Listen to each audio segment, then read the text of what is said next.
So I'm gonna link this guy rock, paper, scissors. AJ Rete watches my stream on occasion, which makes him a very, very dangerous rock, paper, scissors opponent. The thing is, he knows that I know that he watches my stream, which means he'll expect me to one level up myself. I think I might just have to play game theory optimal here. I might just have to roll it down. He's too well positioned. I'll start game theory optimal. I'll start doing random number generation. And if I get a read on how he plays, then I'll switch it up.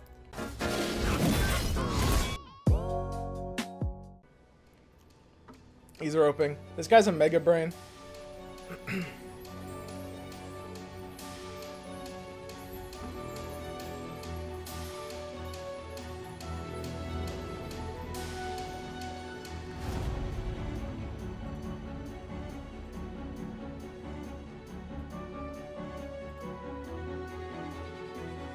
I got enough of a profile on him. I can deviate from the rule. So he did... he went paper, paper, rock.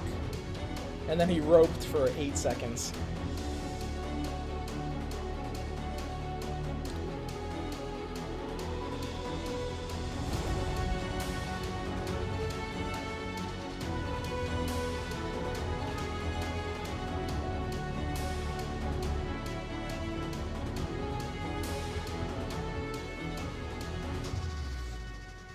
Okay, we're good.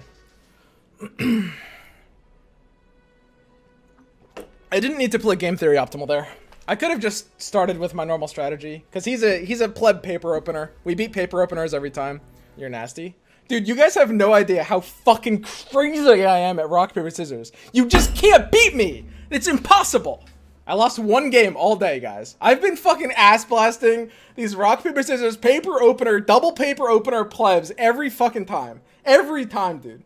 The thing about paper openers is it's like the semi-advanced play. You think you're smart because you beat the rock openers, the Bart Simpsons of the world. But me? Not a chance. So Kinko elusives and natural Bannerman. So by going first, I kind of force him to... I'm bullying him into Bannerman, I think. Because if he queues Wayfinders and we queue Wayfinders, I'm on odds and he's on even and he's fucked. So he has to go Bannerman here.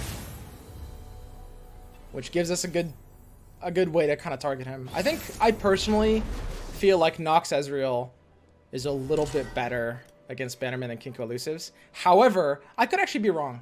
I'm not 100% sure how Kinko elusives versus Bannerman feels. Not 100%. So, but yeah, he couldn't have picked Wayfinders there. It's just too vulnerable. He expected me to go Wayfinders. Sorry, I'm just pulling up the decks on my side monitor. I'm not actually trying to like rope that hard here. He's running 2 deny, 1 purify, 2 formation. He's going like late game build. I don't like get excited here. I like Static Shock enough. House Spider's a nut draw. Very happy about that. Round 1, fight!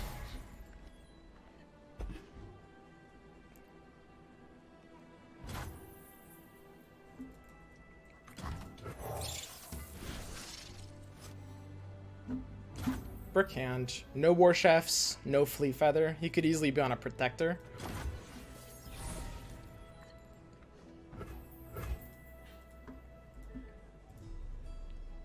Laurent Protege and Fiora mean we have to get it in while it's good. He can only protect Fiora with a Prismatic Barrier. This is actually very interesting. 3 face damage is just a little too relevant to pass up. So between Laurent and Fiora, would you play Laurent if you had them both? The answer is yes, so he could be on Fiora. Bannerman for 2 doesn't feel too bad. I think we're gonna have to pepper down this Laurent no matter what. I'll do this. I mean, I think we're always gonna have to sink some removal into this Laurent. So it's like a 1-mana Mystic Shot, fairly non-committal. I don't like staticking there. I really want this to be 4 levels on our Ezreal. If only Swim's RPS skills transferred to his fashion choices.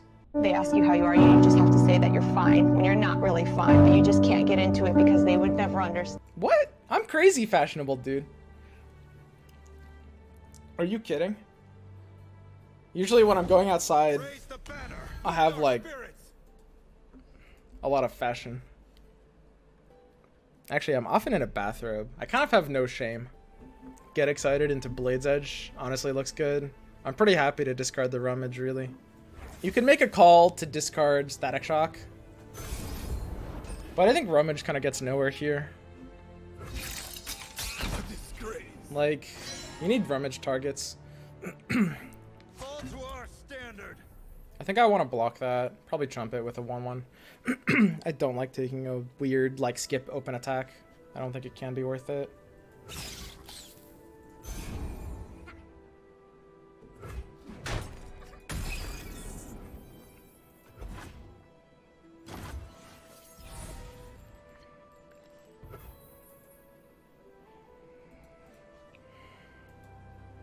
I don't think he has barrier. I think he would have used it there. Right now he can't play Garen.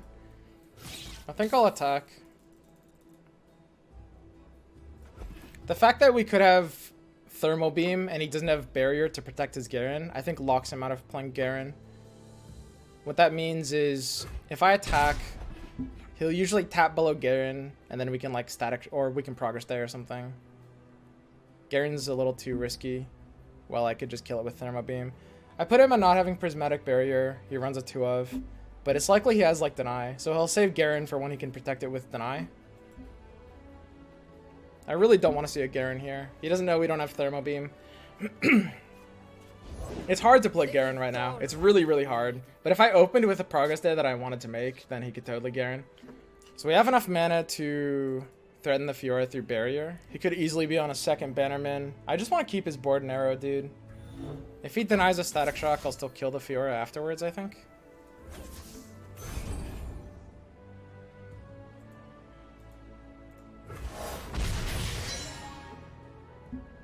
He'll pass here. It's either deny or repost. I'll get one of them out.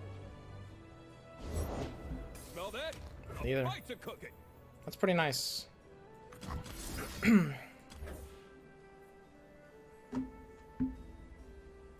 Gotta hit the chefs, I think, right? Threaten it to House Spider. It's pretty important.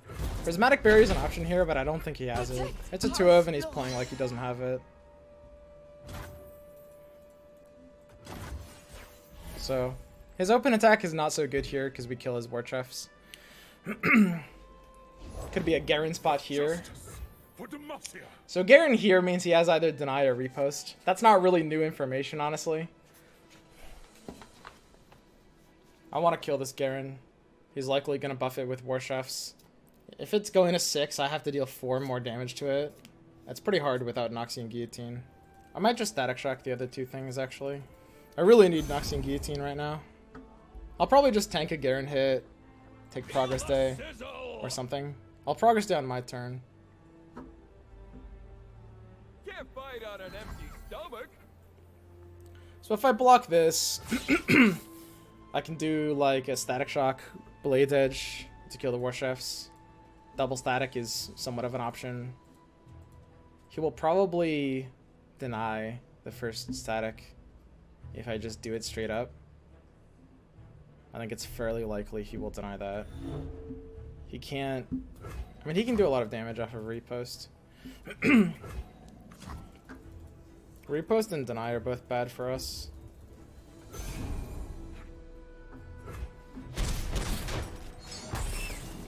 One's a little weird. That could have been a misplay.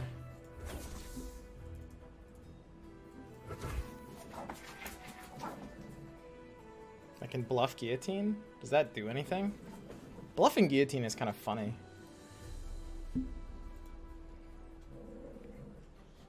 I mean, the Jiggle will be up in one action. It's like as soon as I pass back to him, he'll know we don't have it. But I guess he wouldn't even keep Deny up. He'd just deny the Static Shock either way.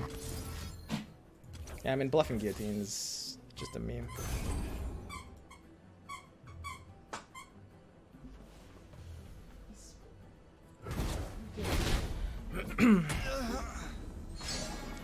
I think that's a deny check spot, personally. I think it's slightly tricky to not be on deny there.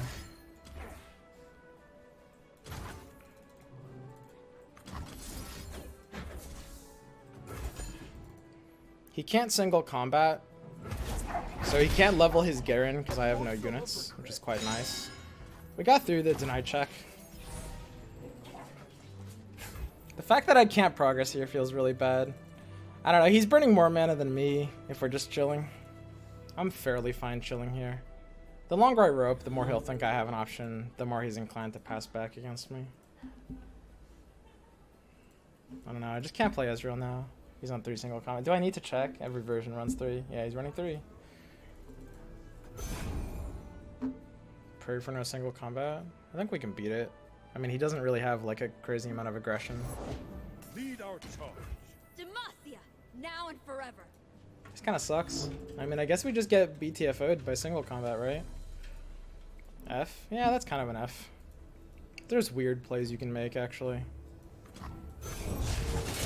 There's a weird option where you can like Blades Edge the Cythria and bluff Noxian Guillotine. He passed? What? If he has single combat, I actually feel fine here about that pass. We're going 8. I know you're thinking and stuff, but could you maybe speed things up a little? Holy shit. What the fuck? I think I just pass here. I think I actually have fairly good odds of beating this. Could be classic overthinking. Oh, take your time, pal. It's not like I've got better things to do. Raise the banner. Lift our spirits. We stand strong.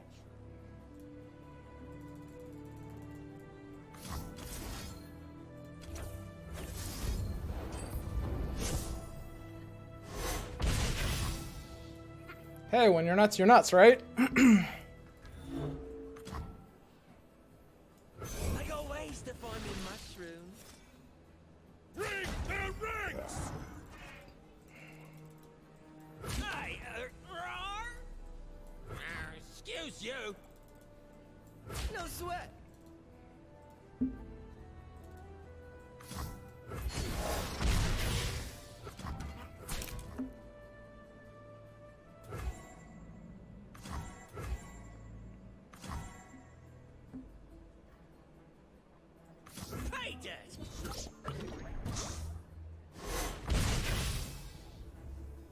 Oh, that's a harvest right there. I mean, he can't beat this, so we just chill.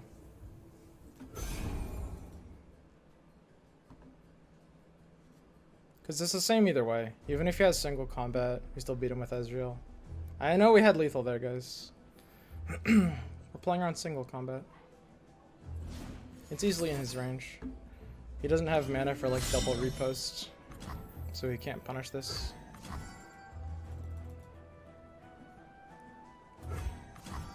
Oh, I guess double repost is also 1 damage off. Press the advantage.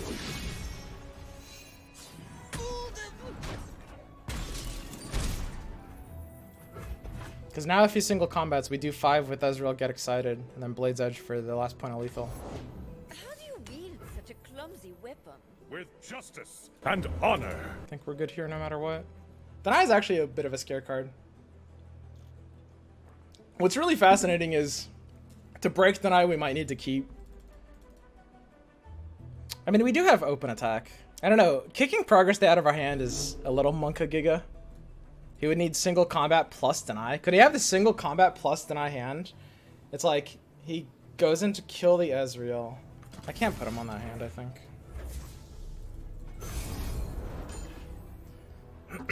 I think it is potentially important to stop some draws from getting there. I don't know. That could have been necessary to keep Progress Day alive. Watch and learn. But the most important thing is to break single combat. Fatality. The way to think about spots like that... the way to think about spots like that is... It's unlikely he has single combat there. But he actually could have held it. The way he passed to us... the way he passed to us is really weird. And as you guys are pointing out, keeping the Progress Day makes a bit more sense, obviously. I mean, you're basically 100% either way, but yeah, sure. Keeping the progress day over the Blade's Edge. The most important thing there about this single combat is, like, it doesn't matter that his odds of having it are low. There's a lot of cheeky players that actually, when the Ezreal's dropped, would hold their combat until the attack goes through to play around. Oops, what the heck? To play around me trying to spend my mana and be greedy. And if he had single combat there and he was doing that cheeky play, he didn't really get an opportunity to do it later because suddenly my mana was refilled. I want to point out the skipping the attack in the first place is an arguable point. I'm not 100% sure that's correct. You guys might be right. It might have been wrong to skip the attack. But after we skipped the attack, it was 100% right to not play around, to play around single combat on the following turn. Because you're already committed at that point.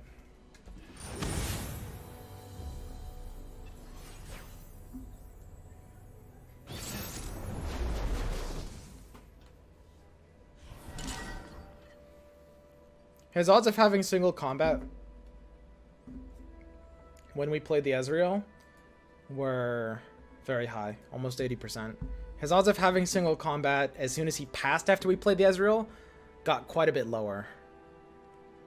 It's very debatable what the odds are at that second step because, you know, I mean, you have to imagine how many players would play that spot like that.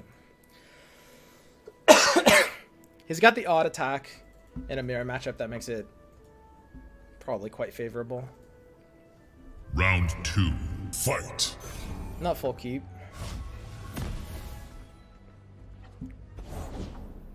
Good draw.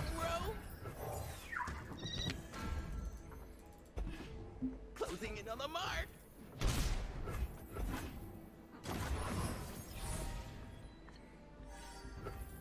Good top deck. Everything's better with company. Says you. This attack can't get worse. Looking for a daring escape. Spiritor's interesting. Forced trade. I mean, these decks have no ability to deal 1 damage, right? Which just makes Green Glade Duo better than Conspirator. So attacking here is kind of insane, right?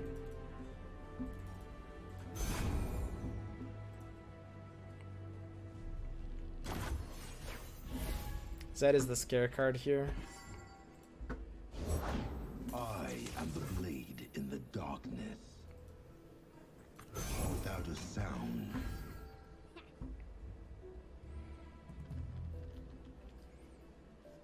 We're always valued to jump one of the Zeds. Deny me.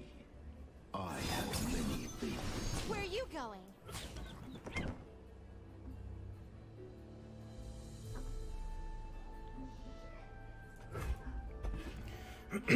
I mean, Green Glade is worth more than Conspirator, but he'll always have that trade next turn anyway, so I don't think we can really play around that. It's an interesting spot. Alexa, play Despacito. Yo, Prismat, thanks for the host, man. GG's earlier. A very interesting spot. Sorry for roping. I have slow brain, man.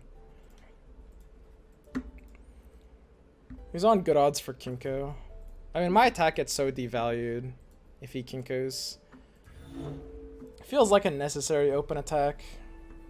Like, completely necessary. This attack fucks him sideways, I think.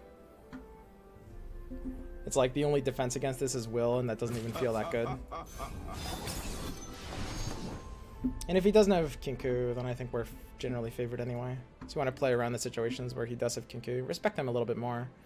Of course, since our Zed is Omen Hawk buffed, he doesn't have the option to Zed block with Elixir of Iron, which you would have if our power was equal. Embrace the shadows.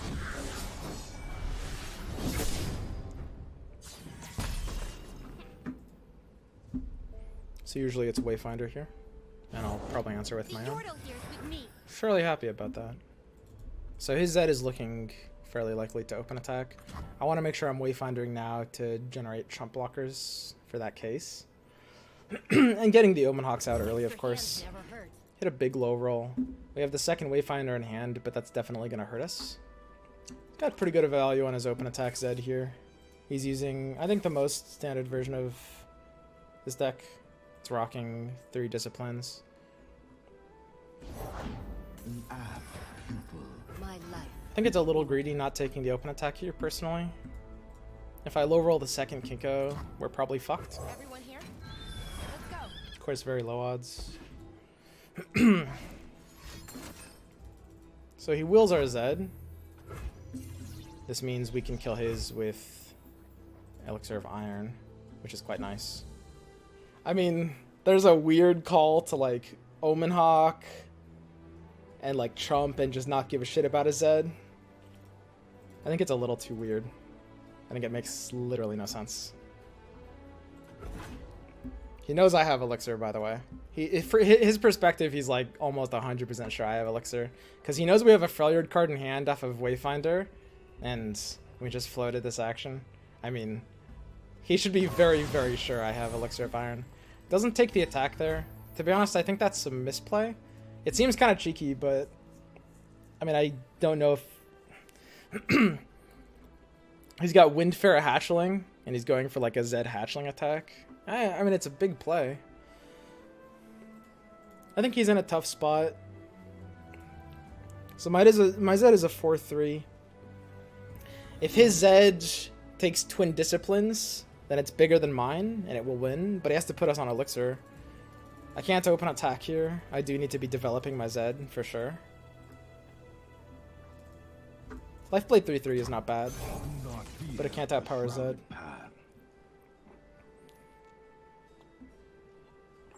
Elusive deck is notoriously weak to open development. That's why I put in one Highwayman. You could also put in like an Archer. I don't know. I think it's very, very, very important that your deck have ways of dealing with both open attacks and open development. And elusives outside of Kinko. Kinko is the one way they can deal with development. They can punish you from developing into them. But otherwise they can't. And I think that's a big weakness of the deck, normally. I think attacking with all my Omen Hawks is good. However, playing the Omen Hawk here probably will allow him to develop another blocker. He's got 5 mana, and I really don't want to allow him that. It looks like a super valuable full attack. I could leave my Omen Hawk back. Omen Hawk as a spare blocker I think is actually going to be pretty valuable. And I don't think it really does enough off of this attack. It'll just get blocked by like a Shadow Assassin that I don't think is really doing anything else. So I'll fat kid my Omen Hawk. I'm pretty sure that's a term people use, right? Fat kidding, like when someone's just sitting on the bench. It's like sidelining. Sidelining my Omen Hawk. At least that's what they used to call it. I don't know. When they're fat enough though, you just fucking put them in goalie, man. There's kind of like a middle ground where okay. We had a soccer team. I was the second fattest kid on our team. I wasn't goalie. It felt good. I was the fat kid on the bench.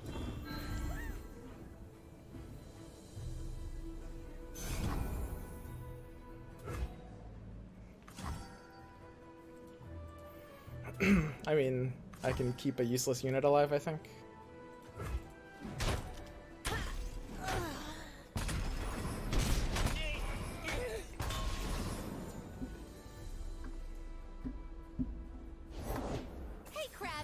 That's my resting face. I don't know. I mean, the threat is some like big crazy elusive finisher, I think here. If he hatchlings, I don't know. I don't mind just hatchlinging back. Does that make any sense at all? No. Why would I do that? It makes no sense, right? I'm pretty happy just jumping for years. It's a little easy to like go in for a block elixir and then he can just commit to kill it with like Twin Disciplines. Feels like a bad play for bad players. Whereas this kind of feels like a good play for good players. So I'll do this instead. Why cut Will of Ionia? I'm running 2. I just haven't drawn it.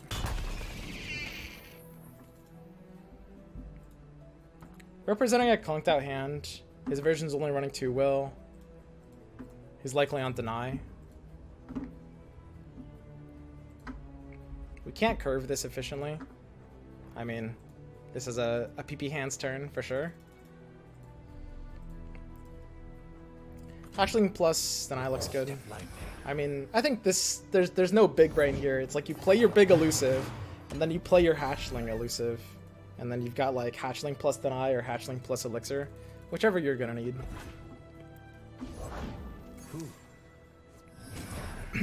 He's playing like super long-term play. It's possible it was a misplay to keep Elixir of Iron, actually, which is a little strange. But yeah, very possible. Hatchling will fairly often get counter hatchlinged here. I think if he had hatchling, he probably would have done it last turn, actually.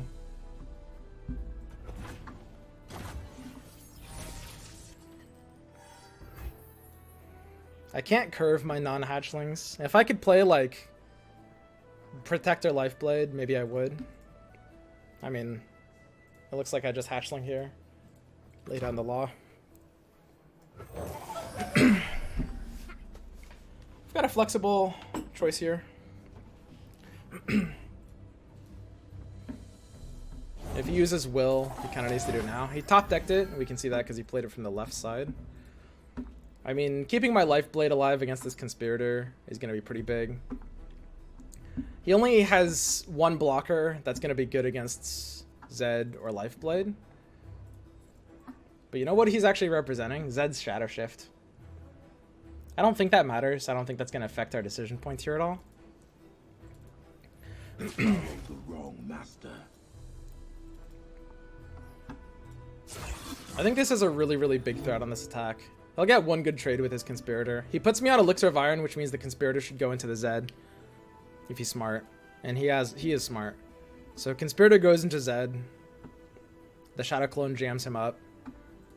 He has no good blocker for my Blade Scout, which is quite nice.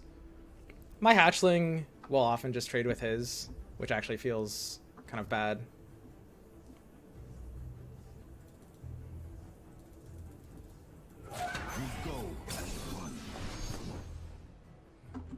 How do you not dick swing there, though?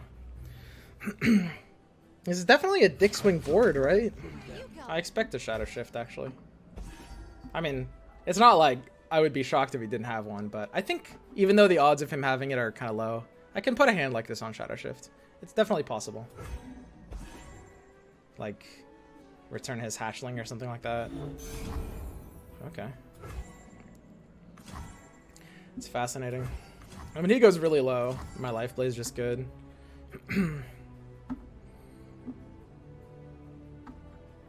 I don't know. Elixir of Iron on Hatchling is good. He's at 3 mana.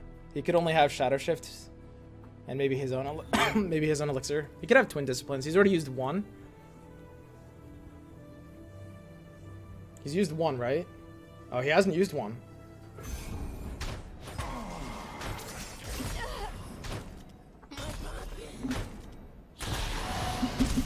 I'll respect that. Seems pretty risky to take an action. I agree. I'm in a play safe spot, I think. And I have a good hand.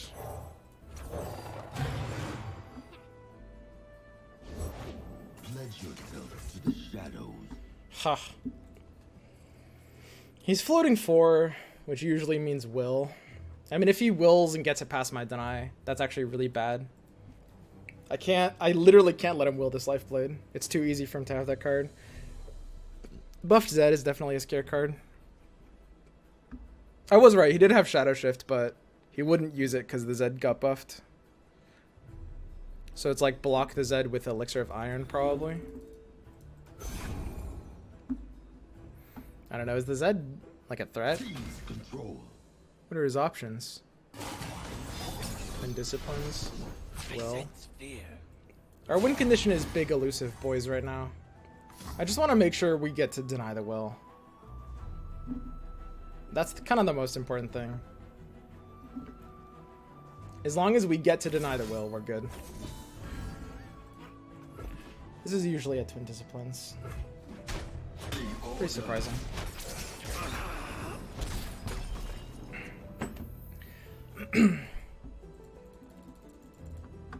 No choice but to respect will. Open attacking. I mean, I'm scared of losing this buff. I'll respect it. These are dangerous lands. He's got a weird hand. The wrong row?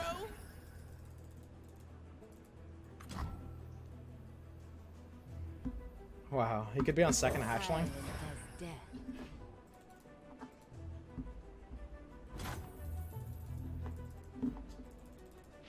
The advantage is mine.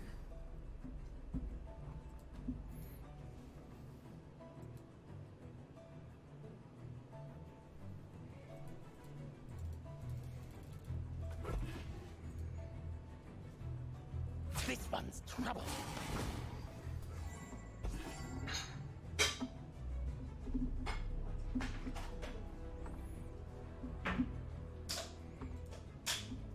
One of his cards has to be deny. Yeah, this last one's a brick deny, I think. That's what it is.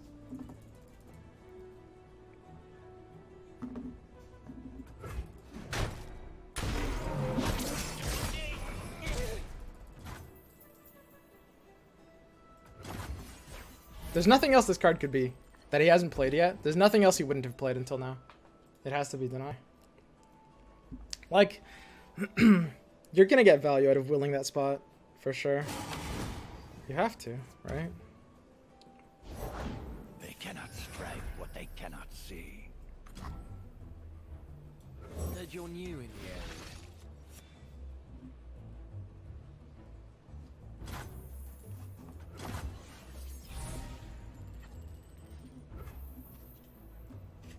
Open attack's good here. The scare card is top deck Kinku. Has he played a single Kinku? I think he hasn't drawn a single one. If he top deck Kinku and I get greedy here, I'm open for a big punish. This is actually a losable game. If like there's like a weird path of events where he top deck Kinku, I go for a Shadow Assassin, he pulls like 2 Blade Scouts. Night falls. Eyes open.